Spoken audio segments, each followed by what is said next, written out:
जंगल में एक छोटा सा खूबसूरत सा गांव था जिसे सब हरियालीपुर कहते थे। ये गांव अलग था। यहाँ जानवर केवल रहते ही नहीं थे, बल्कि इंसानों की तरह बातें करते, योजना बनाते और कभी-कभी एक दूसरे को खूब परेशान भी करते। इस गांव में 3 दोस्त थे, मोमो बंदर, टीटू कछुआ और गोलू बकरा। तीनों की दोस्ती पूरे जंगल में मशहूर थी। वे साथ में खाते, खेलते और सबसे जरूरी शरारतें भी साथ करते। लेकिन एक चीज और मशहूर थी, मोमो का आमों से पागलपन जैसा प्यार। एक दिन गर्मियों के मौसम में सूरज तप रहा था। गर्मी इतनी कि हवा भी आलस से चल रही थी। ऐसे में मोमो पेड़ों की शाखाओं पर कूदता फांदता घूम रहा था कि अचानक उसकी नजर एक विशाल सोने जैसे चमकते आम पर पड़ी। वो आम इतना बड़ा था कि उसे देखकर लगता था जैसे किसी ने उस पर पॉलिश कर दी हो। मोमो की आंखें चमकने लगीं। उसे लगा कि ये साल का सबसे स्वादिष्ट आम होगा। मोमो ने जोर से चिल्लाकर अपने दोस्तों को बुलाया, ए टीटू, गोलू, जल्दी आओ, मैंने रसीले आमों का राजा ढूंढ लिया है। टीटू, जो हमेशा अपने आराम के लिए प्रसिद्ध था, धीरे धीरे आगे बढ़ा। चलते चलते वो बोला, मोमो, मैं अभी आ रहा हूं, पर वहां पहुंचने में थोड़ी देर, शायद 1 घंटा लगेगा। गोलू, जो हमेशा खाने के मौके को लेकर अलर्ट रहता था, तुरंत दौड़ता हुआ आ गया। उसने मोमो से पूछा, कहाँ है वो आम, किस दिशा में है, कितने किलो का है, मीठा है क्या? मोमो ने पेड़ की ऊंची शाखा की तरफ इशारा किया। वो रहा मेरे जीवन का लक्ष्य। टीटू ने ऊपर देखा, आम को निहारा और बोला, हमेशा ऊंचाई वाली चीजें तुम्हें ही क्यों दिखती हैं मोमो? मोमो मुस्कुराया, क्योंकि मैं टैलेंटेड हूं। गोलू बोला, चलो जल्दी, मैं खड़े खड़े थक गया हूं, मुझे आम खाकर एनर्जी चाहिए। लेकिन सबसे बड़ी समस्या थी, गोलू पेड़ पर चढ़ नहीं सकता था। टीटू तो दूर से भी चढ़ाई शब्द सुनकर थक जाता था। इसलिए पेड़ पर चढ़ने की जिम्मेदारी स्वाभाविक रूप से मोमो पर आई। मोमो ने निंजा की तरह छलांग मारी और कुछ ही सेकंड में पेड़ की टॉप ब्रांच पर पहुंच गया। नीचे टीटू और गोलू खड़े होकर उसका इंतजार कर रहे थे। मोमो ने उत्साह में डाली को जोर से हिलाया। धड़ाम! सबसे पहला आम सीधे टीटू के सर पर गिरा। लेकिन हैरानी की बात यह कि टीटू ने हिलना तक जरूरी नहीं समझा।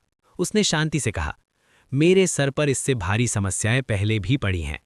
गोलू ने यह बात सुनी ही थी कि उसने झट से छलांग लगाई और आम को चबाकर खत्म कर दिया। मोमो चीखा, अरे गोलू, ये मेरा आम था। गोलू बोला, मैं सिर्फ जनता की सुरक्षा के लिए क्वालिटी टेस्ट कर रहा था। टीटू ने गोलू की तरफ देखा और कहा, यह टेस्टिंग कम और चोरी ज्यादा लगती है। इस झमेले को खत्म करने के लिए तीनों ने मिलकर एक नियम बनाया, जो फल जिसके सिर पर गिरेगा, फल उसी का होगा। नियम बनते ही मोमो ने फिर डालियां हिलाना शुरू किया। धप! टीटू पर आम। टीटू बोला, लगता है फल मुझे आकर्षित होते हैं। धप! एक आम गोलू पर गिरा। गोलू बोला, अच्छा है, मेरे अंदर आम की दिव्यता आ रही है। लेकिन फिर अचानक धप धप धप 3 आम एक साथ मोमो के सिर पर गिरे। टीटू आनंद से बोला, नियम के अनुसार ये सभी तुम्हारे हुए मोमो। गोलू जोर से हंसा, मोमो भाई, आज आम तुम्हारे सिर पर बरसात कर रहे हैं। मोमो ने दर्द से सिर पकड़ा और बोला, ये नियम किसने बनाया था, मैं इतना मूर्ख कैसे हो सकता हूं?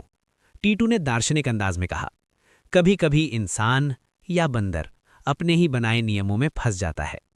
गोलू बोला, लेकिन खुशी की बात यह है कि अब तुम्हें 3 आम मिले हैं।